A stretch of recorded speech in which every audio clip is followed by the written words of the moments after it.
Somalia has announced that it will quarantine passengers from 15 countries. The federal government of Somalia will quarantine passengers coming from China, the EU, US, Australia, Canada, Turkey, Pakistan, Egypt, India, UAE, Malaysia, Saudi Arabia and South Africa for 14 days upon arrival in Mogadishu.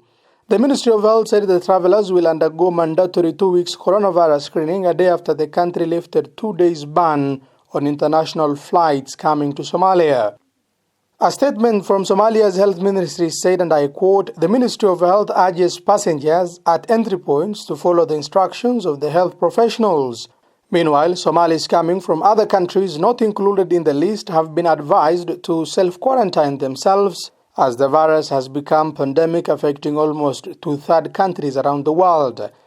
Somalia's government had Saturday said it has temporarily lifted a ban on international flights for 2 days to allow citizens who have been stranded across the world to return home due to the COVID-19 pandemic. The Ministry of Transport of Somalia said the airlines will be allowed to fly into the country to facilitate the return of Somalis stranded at international airports, especially in Kenya, the United Arab Emirates and Ethiopia.